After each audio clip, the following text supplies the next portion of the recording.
अगर आप एक बार रेस्टोरेंट में घुस गए तो फिर आप ये नहीं सोचते यार कि मैं 500 रुपये देखूँ या 1000 रुपये देखूँ। Marketing is always a by product of how much money you raise. 8 million और 80 लाख लोग रेस्टोरेंट इंडस्ट्री के अंदर काम करते हैं, उसमें से हमारे एस्टिमेट से अभी ऑलरेडी 40% लोगों की जॉब्स जा चुकी हैं। हेलो दोस्तों, मेरा नाम है साहिल खन्ना और स्वागत है आपका इस सीरीज के अगले पार्ट के अंदर। यहाँ पे हम बात करेंगे एक ऐसे फाउंडर से जिन्होंने अभी रिसेंटली अपने स्टार्टअप को बेचा है। तो आज आपको ये अपनी पूरी जर्नी बताएंगे, किस तरीके से सब कुछ किया। तो जानते हैं इनके खुद के मुंह से। हाय एवरीवन, मेरा नाम है अंकित मेहरोत्रा, मैं डाइनआउट का को-फाउंडर हूँ and I'm here to talk to you about my journey with DineOut for the last 10 years and शुरू करते हैं वहाँ से। सबसे पहले अंकित, आप ये बताओ कि आपने ये चीज़ कैसे शुरू करी, कैसे ये आइडिया आया और कैसे आपने इसको बढ़ाया, पूरी जर्नी बताइए। यार ये जर्नी जो है ना एक्चुअली बहुत पुरानी है, स्टार्ट हुई है तो जब मैं स्कूल में था ना तब से मैं अपने को-फाउंडर साहिल के साथ कुछ करना चाहता था, लेकिन फिर स्कूल ख़त्म करते ही रियल लाइफ स्टार्ट हो जाती है, पहले आपको कोर्स करना पड़ता है। तो मैं लंदन गया था for my undergrad in engineering. वहाँ से ग्रेजुएट होके देन ऑब्वियसली सबको जॉब करना पड़ता है जो होता है, तो I start working. I was an investment banker by profession, so I worked for 6 years an investment banker in London and I survive the credit crisis. तो जो अभी हमने लास्ट ईयर में क्रंच देखा है ना पूरे इकोनॉमी में, ग्लोबल मार्केट्स में, वो मैंने देखा था 2008 में and it was a very difficult period from a global perspective and investment banking सबसे ज़्यादा हिट था, फाइनेंशियल सेक्टर सबसे ज़्यादा हिट था। तो जब वो मैंने पूरा सर्वाइव करा उसके बाद मुझे लगा कि यार अब तो काफ़ी हो गया है, किसी और के लिए कर लिया तो अब अपने लिए कुछ करना चाहिए। सो in 2011 or 2010 actually I decided to sort of quit my job and come back to India to start DineOut and since then it's been 10 years, पूरा decade निकल गया है यही करते हुए।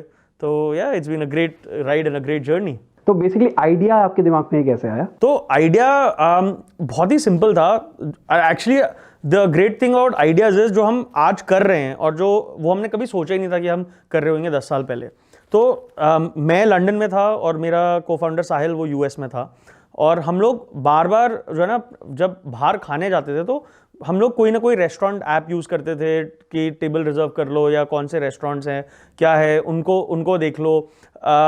एंड जब भी हम इंडिया आते थे छुट्टी मनाने या कुछ भी करने, we use to realise that ऐसे इंडिया में कोई सर्विस है नहीं। And this is 2009-10 I am talking about कि ऐसा कोई सर्विस नहीं है। हम लोग वही सेम रेस्टोरेंट में जाते हैं। हम मेरे बाकी को फाउंडर्स विवेक और निखिल वो भी दिल्ली में होते थे और हम लोग जब उनके साथ भी बाहर जाते थे तो वही सेम रेस्टोरेंट में हम लोग बाहर जाते थे।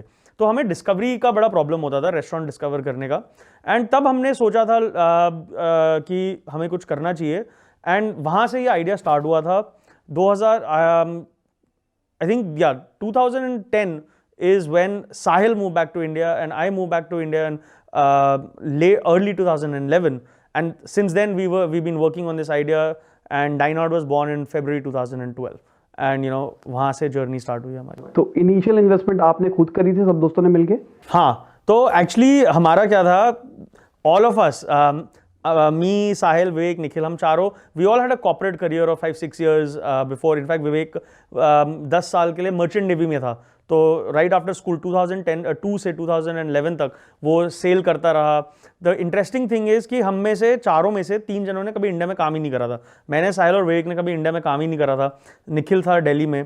तो बिकॉज हमारा करियर कॉर्पोरेट करियर था, we had saved some money and that is how we started up. But the problem was कि आवर पेरेंट्स, उनको लगा रहा था कि ऐसा स्टूपिड सा काम ये पागल लौंडे हैं और ये लोग क्या ऐसा काम कर रहे हैं कि समझ में नहीं आ रहा कि अपनी नौकरी वोकरी छोड़ के, मैं लंदन से, साहिल यूएस से, विवेक मर्चेंट नेवी छोड़ के हम दिल्ली वापस आके ये क्या कर रहे हैं, उनको कुछ समझ में नहीं आ रहा था। But that's how the journey started. तो स्टार्टिंग में कितना पैसा आप सबने मिला के लगाया था?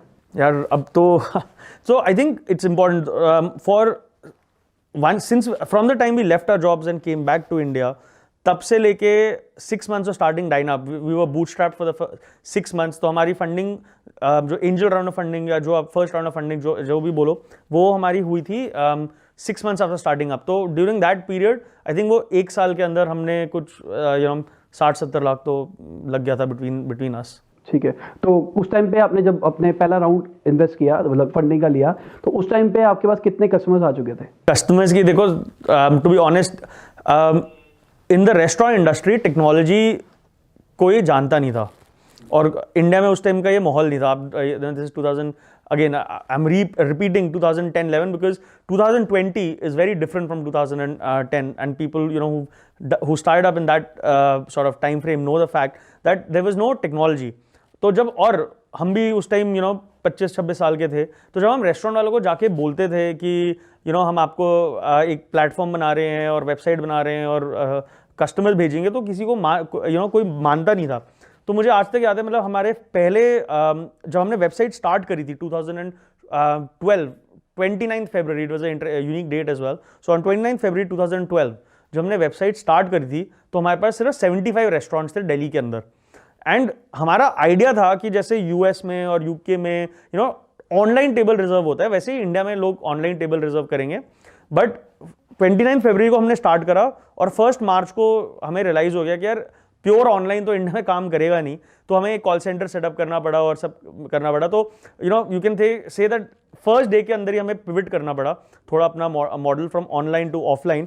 बट सिंस जब से from the time we start the call centre, from that time the business sort of it did well, start taking off. Restaurants थे, अच्छे रेस्टोरेंट्स हम ले आए थे, हमारे कस्टमर्स आने लगे, हमें फ़ोन करने लगे। So within the first 6 months of raising our sort of funding, I think we had a few 300-400 restaurants. We were by that time seating 5-6 a few thousand customers. I think 10-12,000 customers a month or something like that. But yeah, that was people all of a sudden felt a need कि यार phone उठा के हम एक service use कर सकते हैं जो हमारे को रेस्टोरेंट सजेस्ट भी कर सकता है और बुक भी कर सकता है। और हमारा प्लस पॉइंट हमेशा से डे 1 पे ये था कि हम हर रेस्टोरेंट जो हमारे थ्रू बुक होता है उस पर डिस्काउंट देते थे।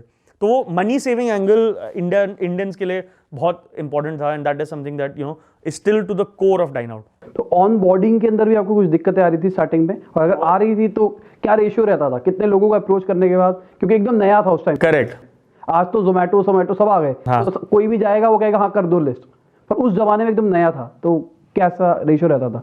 बहुत ही दिक्कत होती है। एज आई सेड, स्टार्टिंग में हम लोग 4 लोग थे, एंड हमारा ऐसा होता था कि हम लोग सुबह रेस्टोरेंट ऑनबोर्ड करने निकलते थे और शाम में आके कॉल सेंटर पे बैठते थे और फ़ोन उठाते थे, लोग को जगह सजेस्ट करते थे। I think probably her 10 restaurant जिससे हम मिलते थे उसके मिलने का 1 या 2 उनमें से आते थे। And this continued like this for the first few months, because again as I said new service था, किसी को ज़रूरत नहीं फील करी लगी। उस टाइम जस्ट डायल के ऊपर लोग बहुत डिपेंड करते थे, तो मल्टीपल रीजंस थे कि लोग को लगा नहीं कि ये पिकअप होएगा या ज़रूरत है उनको। बट या today is a very different story. तो इनिशियल एम्प्लॉइज आप चारों ही थे बेसिकली? हाँ, हम लोग चारों थे। हमने उसके बाद 2 और एम्प्लॉइज हायर करे थे जो हमारे ऑपरेशंस में हेल्प करते थे, एंड हमारा टेक उस टाइम पूरा आउटसोर्स था। तो in spite of being engineers by profession and education, we sort of decided we had outsourced our technology to build the platform. तो जो इनिशियल आपने एम्प्लॉइज हायर किए उसमें आपको क्या चैलेंजेस आए स्टार्टिंग में? यार देखो, उस टाइम तो जो सबसे बड़ा शिफ्ट होता है ना, एक हमारे माइंड में जो था कि how do you go from being an employee to an employer, बहुत डिफरेंस होता है। लाइक हम सब एम्प्लॉई रह चुके थे किसी न किसी बड़े फर्म के लिए, तो जैसे आपको ट्रीट किया जाता है वैसे एक छोटे स्टार्टअप में ट्रीट करने का बहुत ही डिफिकल्ट होता है। पीपल हमने फ्रेशर्स हायर करे थे, उनकी एस्पिरेशंस, उन्होंने कभी काम नहीं करा था, उनको समझाना काम करने का तरीका एंड ऑल ऑफ दैट। सो वो स्टार्टिंग में बहुत चैलेंजेस तो आते ही हैं। And I think getting the right people तो चलो सेकेंडरी बात है, getting people also was a challenge, because एक स्टार्टअप में जो अभी कुछ हुआ ही नहीं है, कोई ज्वाइन क्यों करेगा? Startup all of a sudden India में एटलीस्ट 2015-16 के बाद सॉर्ट ऑफ कूल हो गए थे, बट इन 2012 किसी को स्टार्टअप्स कुछ आइडिया नहीं था। लोग जब हमें सोचते थे कि यार ये क्या, मतलब कौन है ये लोग, 4 लोग, मैं इनको क्यों ज्वाइन करूं? तो hiring was a big challenge. Initial hiring कैसे करते थे बेसिकली? यार बहुत ही सिंपल था। हम लोग उस टाइम ये लिंक्डइन तो इतना चला नहीं था, तो थोड़ा फेसबुक पे डालते थे या सर्कल के थ्रू करते थे। जॉब बोर्ड्स हम लोग बहुत यूज़ करते थे पोजीशंस डालने के लिए। तो ऐसी नेटवर्क के थ्रू हम वन गुड थिंग, बिकॉज हम रेस्टोरेंट्स के साथ काम कर रहे थे, तो उनके मैनेजर्स के थ्रू भी, तो word of mouth he hiring उस टाइम बहुत ज़्यादा हुई है।